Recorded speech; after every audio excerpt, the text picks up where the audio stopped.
Welcome to the MBTI Career Assessment. Today we will be going over the career report. The MBTI was first developed in 1943 in the United States by Katharine Briggs and her daughter Isabel Briggs Myers. Over 50 years, there have been many different types of studies done on the Myers-Briggs to make sure that it is still applicable for the world today. It has been printed in over 14 languages, and it is a personality assessment that is used the most throughout the entire world.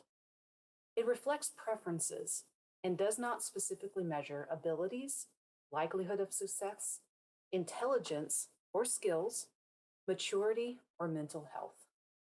The MBTI is mostly used in organizations, a lot of times in college and educational settings, counseling settings, team building, sometimes for improving relationships, leadership development, and college and career development.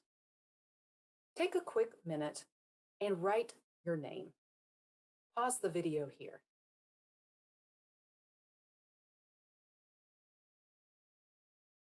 After you've written your name the first time, I want you to switch hands.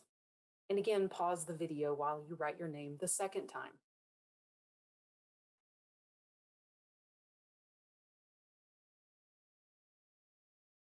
After you have written your name twice, first with the hand that you normally write with, and the second time with your opposite hand, how did that feel? The first time, you probably did not even think about writing your name. You just wrote it. It came naturally. It was your preference. The second time you wrote your name may have felt very awkward. You may have started thinking about how letters are formed. What letter comes next in your name? It's a little bit more complicated. So when you think about the Myers-Briggs today, think about preference. There's not a right or wrong to any of these answers. It's more about how you preferentially lean to one side or the other. Today, we will be looking at 4 scales on the Myers-Briggs. We're looking at extraversion and introversion, and this is how a person is energized by the outside world. We're looking at sensing and intuition, and these are the things that people pay attention to. Thinking and feeling, how a person decides on something. And finally, judging and perceiving, a lifestyle a person adopts. The very first scale that we will look at today is extraversion versus introversion. And again, this is the direction in which we focus our energy and attention. So when you think about extraversion, these are those individuals who enjoy meeting, talking with new people on a regular basis. They're usually very friendly and verbally skilled, outspoken, and can be easy to know. They tend to speak out easily and often in meetings, and are the ones who usually are raising their hand in classroom settings. Introverts, on the other hand, prefer to interact with people that they know. It's not that they can't interact with new people, but that is not their preference. They can seem quiet in meetings and sometimes may seem uninvolved when really they are just taking in information and processing.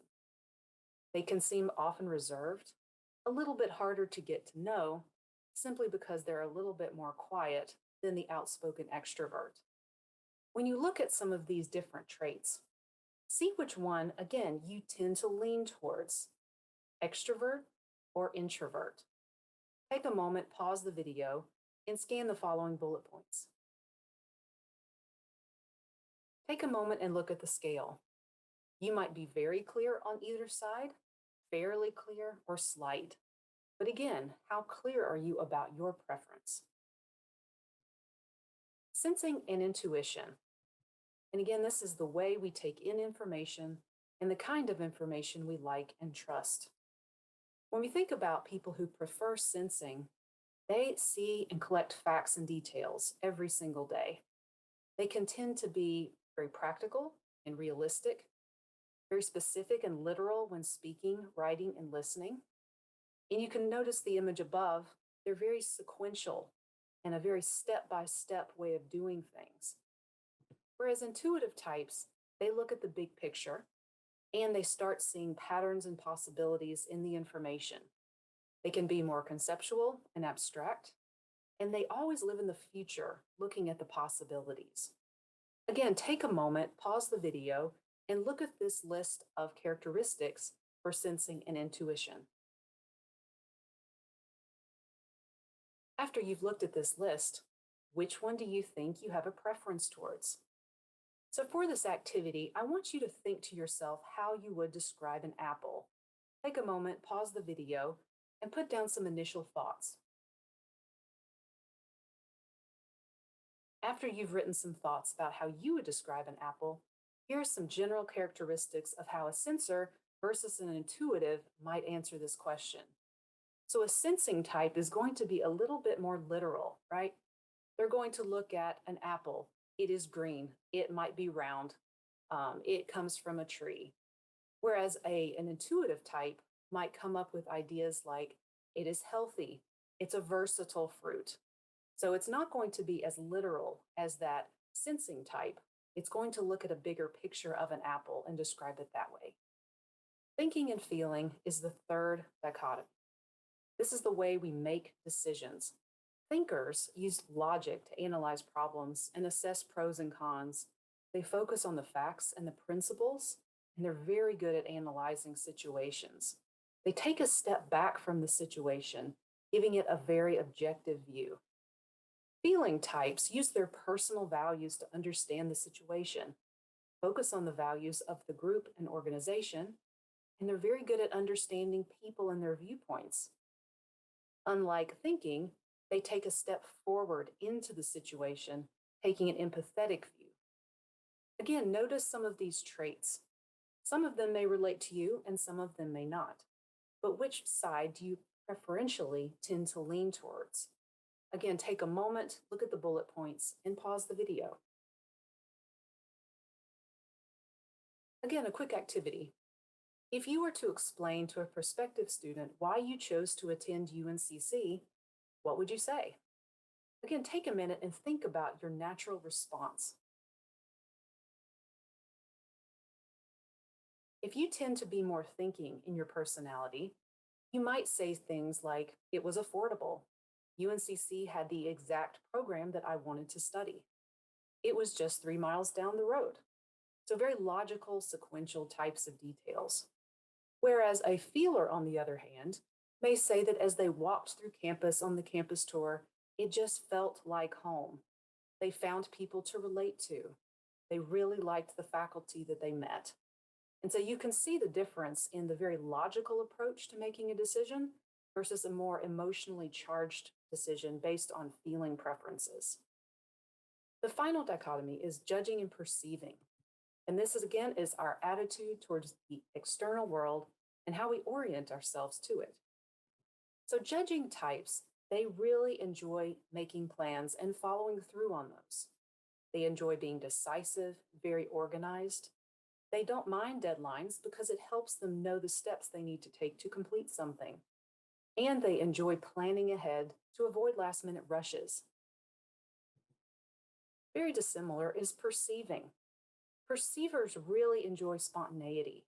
They respond resourcefully to changing situations, enjoy leaving things open, and often have to rush to complete things at the last minute if they did procrastinate. You'll notice that both types reach the deadline, but they just go about it in a very different way. Again, take a moment and look at some of these examples for both judging and perceiving. Which do you tend to lean more towards, judging or perceiving? Take a moment, pause the video, read the bullets. Our final activity. Let's say you want to go to Disney to celebrate after graduation. What do you do next? So, for instance, what do you think a judger would do? A judging type most likely would get on the website, do lots of research about Disney, the costs of hotels, transportation, the different rides at the different parks and which ones they need to have pre-passes for. There might be some registration for hotels, meal plans, lots of budget planning to make sure they can afford this trip. Whereas a perceiver type might do some of those things, but may also leave it a lot more open and flexible, regardless of the situation. So, for instance, a perceiver may say, we need to book the hotel, But let's just go to Disney. We'll go to the different parks. We don't need a definite plan. We can just bounce around. And so, again, they might go about this trip in a very different way. So, when you think about trip planning or any type of plan and organization, which do you tend to be more like? More organized and planful, or leaving it open to more spontaneity? Let's talk about the combinations of all 8 of these types. When you combine all of these types together, it leads to 16 unique individual personality types. Let's take a look at your personal MBTI results. On the first page, you'll notice a clarity index, and this will clearly indicate where you fall in preference on each of these scales. You'll notice for this particular index, extroversion is very clear at 26. Intuition is also very clear at 26. Feeling is slight in this area, meaning that there might be some situations where they might fall on that thinking side as well, but in general, they're using that feeling to make decisions. Again, perceiving is right there on the line of clear and very clear.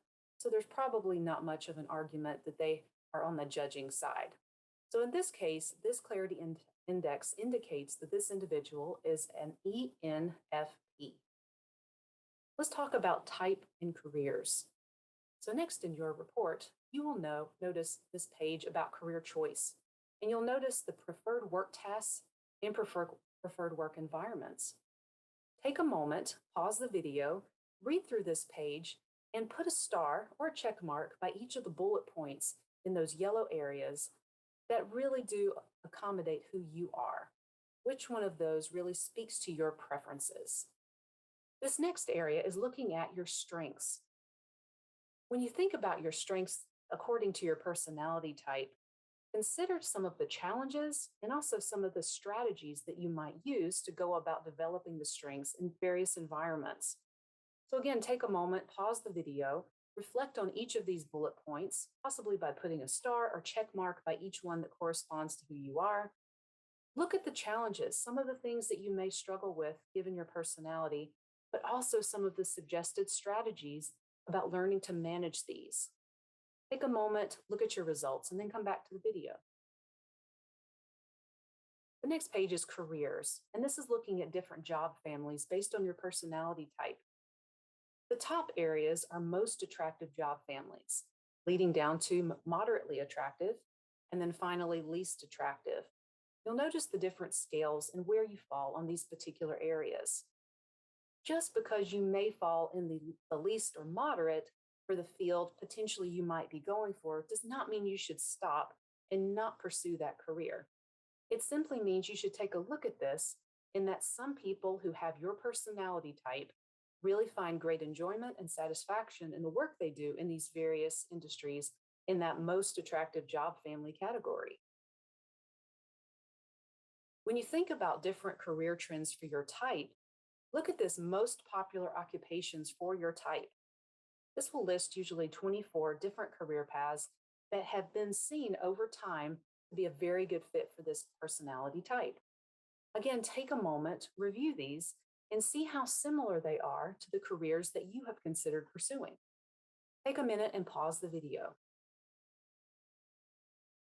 Another thing to consider are the least popular occupations for your personality type. And these occupations most likely would not be a very good fit for your personality. It does not mean that you have to completely avoid them, especially if you're excited about a particular career, but it does mean that you need to be aware that there might be some things to cause strain. So again, take a moment, pause the video, reflect on these least popular occupations, and then we'll come back together.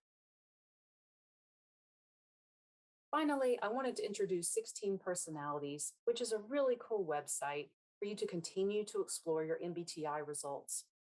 In addition to your career report, 16 Personalities will lead you through a variety of other fields to give you more explanation on different aspects of your career development.